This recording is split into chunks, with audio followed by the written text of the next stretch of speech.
येत्या 17 तारखेला लाडकी बहीण योजनेचे 3000 मिळणार।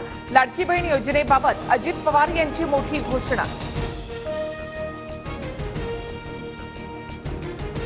लाडकी बहीण योजनेचा अभ्यास आम्ही केला। ही योजना सुरू ठेवायची असेल तर आमच्या नावापुढील बटण दाबा, अजित पवार यांचं वक्तव्य। लोकसभेनंतर बहीण लाडकी झाली, हे सगळं लाडक्या खुर्चीसाठी चाललंय। उद्या हे चंद्रही आणून द्यायला होकार देतील। जयंत पाटलांचा सरकारवर हल्लाबोल। विधानसभा निवडणुकीमध्ये उमेदवार दिल्यास आमचे उमेदवार अपक्ष लढणार। मनोज जरांगे यांच्याकडून भूमिका स्पष्ट। 29 ऑगस्टच्या बैठकीमध्ये निर्णय होणार। दाढी वाढवून कुणी छत्रपती होत नाही, तसे गुण असायला लागतात।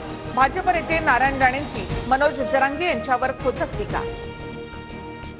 राज्यसभेमध्ये पुन्हा सभापती विरुद्ध जया बच्चन आमने सामने। तुमचा टोन चुकीचा। जया बच्चन सभापतींवर संतापल्या। तर तुम्ही सेलिब्रिटी असाल, मात्र डेकोरम ठेवावा लागेल, सभापतींनी सुनावलं। विरोधकांकडून सभापतींच्या विरोधात महाभियोग।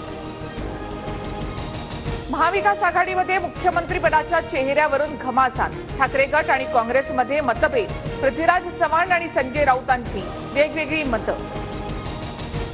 सत्ता आल्यास सरकार स्थिर ठेवण्यासाठी ज्यांचे आमदार जास्त त्यांचा मुख्यमंत्री।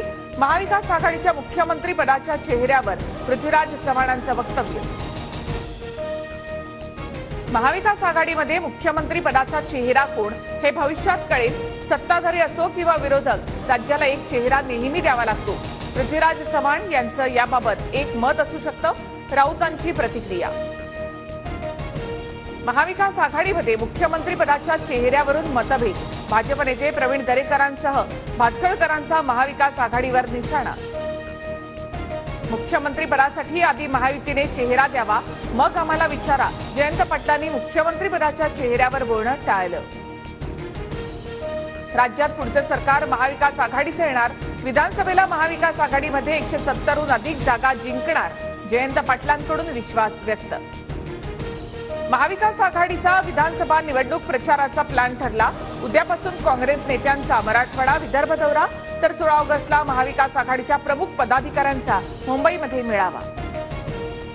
7ही विभागांमध्ये मुख्यमंत्री आणि दोन्ही उपमुख्यमंत्र्यांच्या सभा होणार। 20 तारखेपासून महायुतीमधील 3ही नेत्यांच्या जाहीर सभा। कोल्हापूरमध्ये पहिली सभा पार पडणार।